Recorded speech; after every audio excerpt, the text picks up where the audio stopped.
Halo semuanya, perkenalkan nama saya Rinawati Borulase, NPM 24120047 dari kelas SIP 2401. Pada kesempatan ini, saya akan menjelaskan program REST API sederhana yang dibuat menggunakan Node.js, Express.js, dan MySQL. Program ini digunakan untuk mengelola akademik yang terdiri dari mahasiswa, dosen, mata kuliah, ruangan, dan KRS dengan operasi CRUD atau create, read, update, dan delete. Pertama, dari file database.js. Saya mulai dari file database.js yang berfungsi sebagai penghubung aplikasi dengan database MySQL. Pertama di sini ada const MySQL require MySQL 2. Baris ini mengimpor library MySQL agar Node.js dapat berkomunikasi dengan database MySQL. Kemudian ada const koneksi MySQL create connection.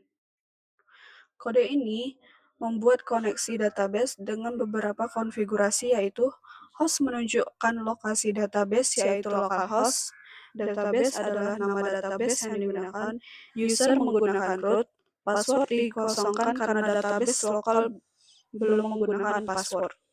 Port menggunakan 3306 sebagai port standar MySQL. Berikut adalah datanya. Sedangkan pada koneksi connect-R yang ini, kode ini mencoba melakukan koneksi ke database. Jika terjadi kesalahan, maka akan menampilkan pesan koneksi database gagal beserta errornya. Jika berhasil, maka akan menampilkan pesan koneksi database berhasil. Console errors, koneksi database gagal, dan console log true, koneksi database berhasil. Terakhir ada modul export koneksi. Baris terakhir berfungsi mengekspor objek koneksi sehingga dapat digunakan oleh file lain, yaitu server.js. Selanjutnya, ke server.js.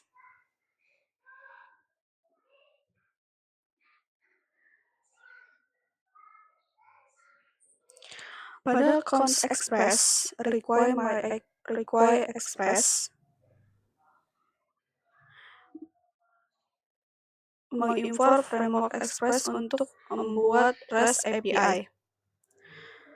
Kemudian const db require. Kode ini mengambil koneksi database yang sebelumnya dibuat pada database.js. Kemudian ada const app, membuat objek aplikasi Express. Kemudian ada const port 3000, menentukan server berjalan pada port 3000. Kemudian ada app use Express JSON. Ini merupakan middleware yang digunakan agar Express dapat membaca request dalam format JSON, misalnya data dikirim dari Postman. Endpoint mahasiswa. Selanjutnya, saya menjelaskan endpoint mahasiswa karena endpoint lain memiliki struktur yang hampir sama. Yang pertama itu ada app-get mahasiswa. Endpoint ini digunakan untuk menampilkan seluruh data mahasiswa. Kemudian terdapat query select from MHS. Yang ini. Query ini mengambil seluruh data dari tabel mahasiswa. Kemudian terdapat db query, ambil data. Perintah db query digunakan untuk menjalankan query SQL. Jika terjadi error atau if error, server mengembalikan dengan status 500. Respon yang dikirim berupa success false, message, data mahasiswa tidak bisa ditampilkan, error message, data kosong.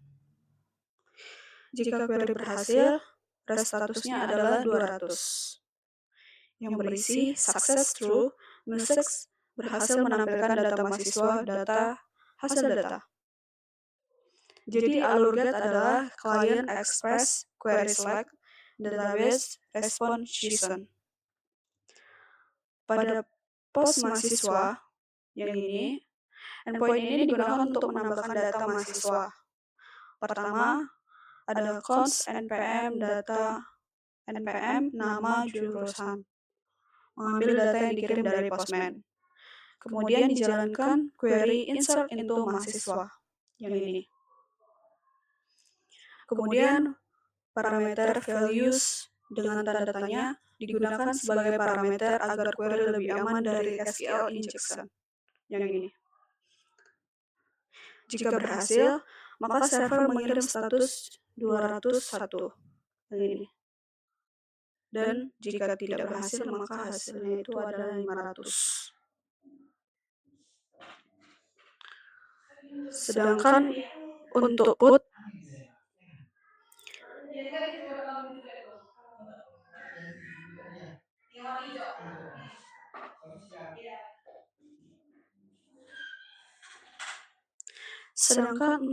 mahasiswa, endpoint ini digunakan untuk mengubah data.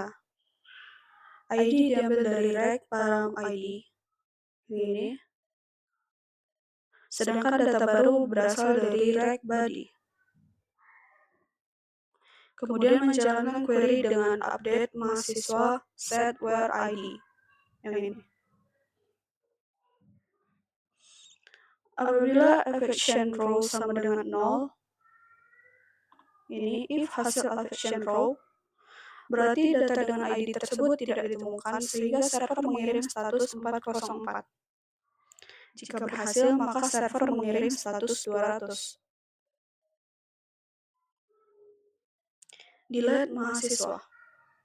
Endpoint ini digunakan untuk menghapus data berdasarkan ID. Query yang digunakan adalah delete from MHS where ID. Jika data berhasil digunakan, maka server mengirim status 200, sedangkan jika ID tidak ditemukan akan mengirim status 404. Nih. Kemudian, endpoint dosen, mata kuliah, dan ruangan. Endpoint dosen, mata kuliah, dan ruangan memiliki struktur yang sama dengan endpoint mahasiswa. Perbedaannya hanya pada nama tabel yang digunakan, field yang disimpan, serta query SQL yang disesuaikan dengan tabel masing-masing. Semua endpoint tetap memiliki 4 operasi utama, yaitu get untuk menampilkan data, post untuk menambah data, put untuk mengubah data, dan delete untuk menghapus data. Perbedaan endpoint ruangan, pada endpoint ruangan terdapat tambahan validasi if nama.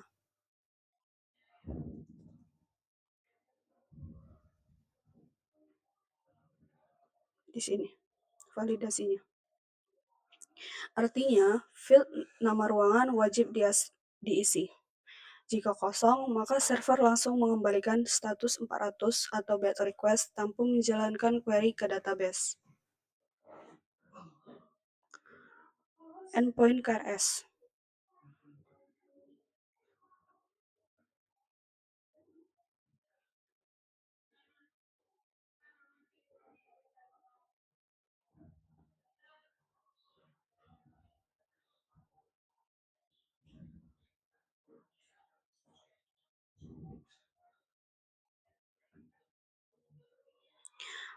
Pada endpoint get digunakan query join, yang ini join MHS on KRS mahasiswa ID dan join matkul on KRS mahasiswa ID antara tabel mahasiswa, matkul, dan KRS. Tujuannya agar hasil yang ditampilkan tidak hanya ID, tetapi juga nama mahasiswa, nama mata kuliah, semester, tahun akademik, dan jumlah SKS. Post dan put KRS. Sebelum data disimpan atau diubah, program melakukan validasi terlebih dahulu. Pertama, dicek apakah mahasiswa ID ada di tabel mahasiswa. Di sini.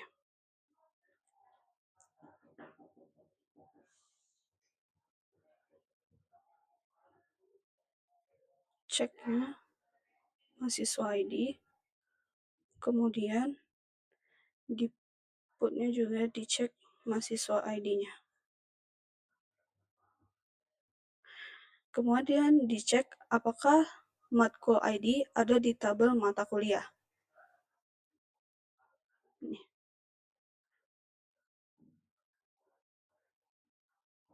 Cek matkul ID.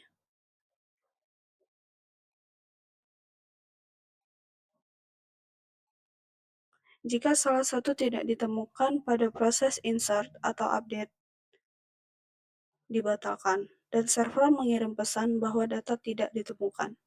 Jika keduanya valid, barulah query insert ataupun update dijalankan. Hal ini bertujuan menjaga integritas data sehingga KRS tidak mengacu pada mahasiswa ataupun mata kuliah yang tidak ada. Kemudian yang terakhir itu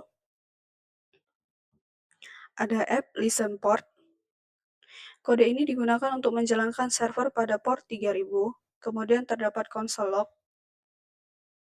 yang menampilkan alamat server serta nama database yang sedang digunakan sehingga memudahkan pengecekan apakah aplikasi sudah berjalan dengan baik. Sehingga secara keseluruhan alur kerja aplikasi adalah 1. Klien mengirim request melalui Postman, 2. Express menerima request, 3. Endpoint yang sesuai dijalankan, 4. Endpoint mengakses database menggunakan DB query, 5. Database memproses query SQL. Hasil dikembalikan ke Express. Ketujuh, Express mengirim respon dalam format JSON kepada klien. Sebagai tambahan, saya akan menampilkan dari get, post, put, dan delete pada masing-masing API. Ini adalah get dari mahasiswa, post mahasiswa, put mahasiswa ID 8, dan delete mahasiswa ID 8, get dosen, post dosen, put dosen ID 8, delete dosen ID 8, get matkul, post matkul, put matkul ID 14, delete matkul ID 14,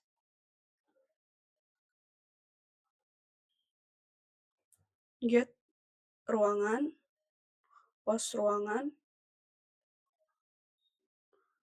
put ruangan ID 26, delete ruangan ID 26, get KRS, post KRS, put KRS ID 1, dan delete KRS ID 1.